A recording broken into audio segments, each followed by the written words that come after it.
Welcome to another installment of Advancing the Common Good with United Way of the Lewis and Clark area.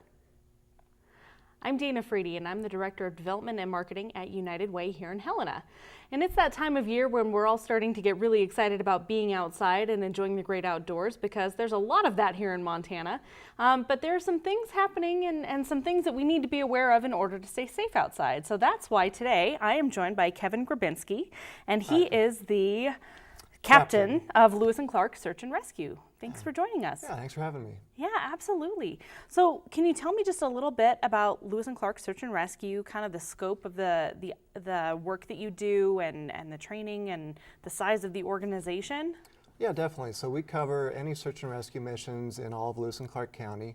So we've got about 3,500 square miles that we cover, anything from Canyon Ferry Lake up to Bob Marshall, Scapegoat Wilderness, and everything in between. So we've got about 60 volunteer members that put in time to train and be available for rescue missions. Yeah. When you have a big, beautiful facility out in East Helena, is that correct? Yep, just north of East Helena. We got that built here a few years ago, and it's a great building to have. We can have all our equipment under one roof now, so that's nice. That's great. Nice. And how many other outfits do you actually work with when you get called out to respond to something? You know, it kind of depends on what the call is. Oftentimes we're working with potentially another fire agency or the ambulance, potentially other counties. Okay, great. So this time of year, people are starting to really get outside and explore more. And what are some of the things that you're kind of observing that you want people to be aware of, especially because we had so much snow this last year and because we're experiencing flooding this year? Yep, so we had a ton of snowpack, and we've been pretty lucky so far that it's coming off pretty slow and gradual, not flooding too bad. But even though the air temps are pretty warm, that water's pretty cold. So just ask that people kind of take that into consideration when they're out recreating. Sure, absolutely. And do you have any safety tips that you would give just in general for the summertime for people to go ahead and stay safe when they're outside exploring? Yeah, so there's quite a few things that people can do. One of the big things is to kind of have a plan, know where you're going to go, how long you're going to be there, when you expect to get back, and let someone know that. If you're going to be out there for a long duration, say you're going for a week in the Bob Marshall, try and leave a more detailed plan, maybe write it out, leave it with a family member, leave it in your vehicle, something like that. And just be prepared for the unexpected. It might be a nice sunny afternoon when you head out, and it can quickly turn into a stormy, cold night if you have to spend a night out. So, great. Well, thank you for that.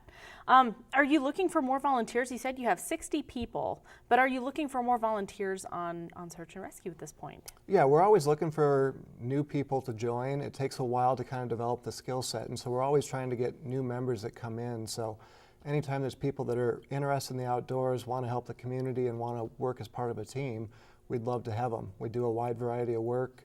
We do a lot of stuff with just searching for lost individuals.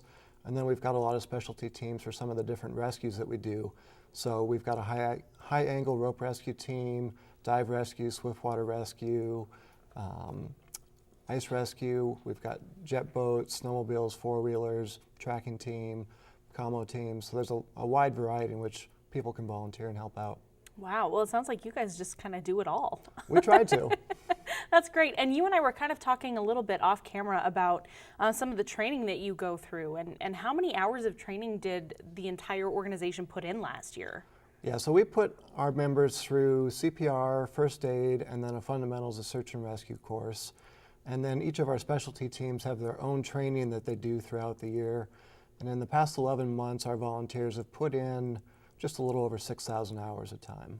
That is a lot of time to be training. Yeah, it's a dedicated group that's fantastic to work with and a lot of fun. That's really great. And it's great to know that you're so prepared in the event that you do get called out. Yes, definitely.